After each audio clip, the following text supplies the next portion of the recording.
وَكَأْسًا دِهَاقًا، اور پیالے جو کہ چھلک رہے ہوں گے۔ آپ کیا کریں گے چھلکتے ہوئے پیالوں سے؟ یعنی ہم کیا سمجھتے ہیں یہاں پہ اس ذکر سے؟ اور پتہ کیا کہ آپ ایک بہت لیوش قسم کی گیدرنگ میں ہوں گے، حتیٰ کہ آپ کے جو پیالے ہوں گے وہ بھی بہت مہنگے ہوں گے، یعنی آپ بہت ایک ایلیٹ قسم کی جگہ پہ ہوں گے، پوش ہال جسے آپ کہتے ہو، اور آپ کے تمام دوست جو ہیں وہ جام نوش کر رہے ہیں، اور جو آپ کا جام ہے وہ ہر طرف سے چھلک رہا ہے، اور آپ کو اس کی پرواہ بھی نہیں ہے، کیونکہ جنت میں کوئی بھی چیز میلی نہیں ہوتی۔ اور پتہ ہے کہ جام کا چھلکنا ایک ایسی امیج ہے جس میں آپ کہتے ہو کہ آپ بہت اچھا وقت گزار رہے ہو کہیں۔ اگر آپ اس ڈسکرپشن کو ذرا نوٹ کریں، خوبصورت باغات، حوریں اور جام کا چھلکنا، تو آپ بھی سوچیں گے کہ یار اس دنیا میں تو یہ چیزیں مطلب سننے میں عجیب لگتی ہیں نا، لیکن اگلے جہان میں نہیں۔ مثال کے طور پہ آپ ٹی وی دیکھ رہے تھے اور ایک دم کوئی ایسا چینل آ گیا ہے اور اوپر سے آپ کے ابا بھی آ جائیں، تو آپ ایسے ہی ڈر کے کامتے رہیں گے وہاں پہ۔ وہاں پہ ایسا نہیں ہوگا، جنت میں ہر چیز خوبصورت ہوگی۔ اللہ فرماتے ہیں لا يسمعون فيها لغوا ولا كذابا، وہ وہاں پر کوئی بھی فضول بات نہیں سنیں گے۔ جنت میں ایسا نہیں ہوگا، کوئی بھی فضول بات نہیں ہوگی جنت میں۔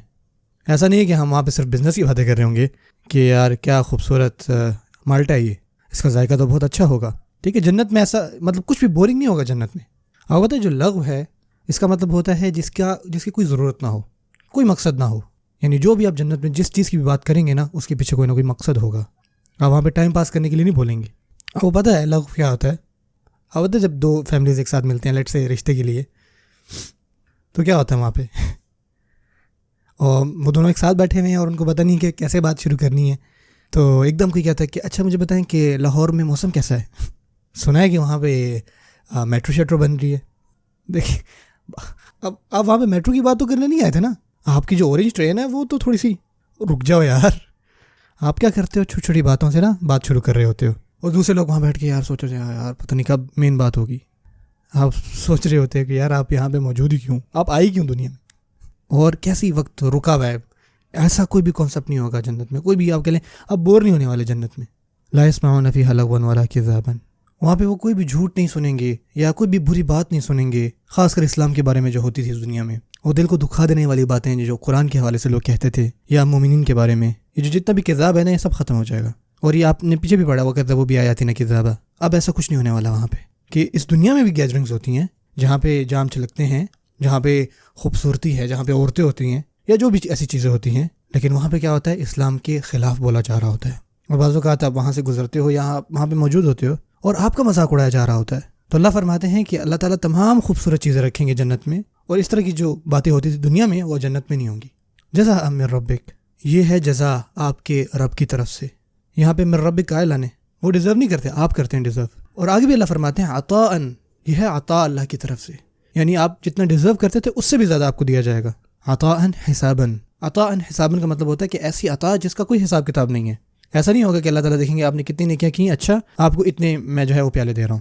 اللہ تعالیٰ آپ کو بغیر حساب کتاب کے عطا کریں گے، اللہ تعالیٰ آپ کو بونسز دیں گے۔ یہ ہے اصل میں عطاء حسابا کا معنی، وہاں پہ کوئی حساب کتاب نہیں رکھا جا رہا۔ سکون کریں۔ رب السماوات والارض، یہ ہے آسمانوں اور زمین کا رب۔ وما بینہم الرحمن، اور ان دونوں کے درمیان جو بھی ہے وہ ہے الرحمن، رحم کرنے والا، بہت زیادہ رحم کرنے والا۔ آپ ذرا غور کریں یہاں پہ اللہ تعالیٰ نے الرحمن کیوں کہا؟ یہاں پہ اللہ تعالیٰ نے اللہ نہیں کہا، اور پیچھے اللہ تعالیٰ نے کہا ہے الرب، سو یہاں پہ الرحمن ایک آپ کہہ لیں اضافی اللہ تعالیٰ کا اسم آ رہا ہے۔ ہمیں پتہ لگ گیا کہ اللہ تعالیٰ اپنے بارے میں بات کر رہے ہیں الرب الرحمن، لیکن اللہ تعالیٰ نے رب کی جو صفات آگے استعمال کی وہ ہے الرحمن۔ رب السماوات والارض وما بینہما الرحمانی، یہاں پہ یہ مجرور ہے کیونکہ اس کی صفت ہے۔ یہ کیوں ضروری ہوا بھلا؟ کیونکہ وہ جو عطا ہے نا وہ آتی ہے الرحمن کی طرف سے۔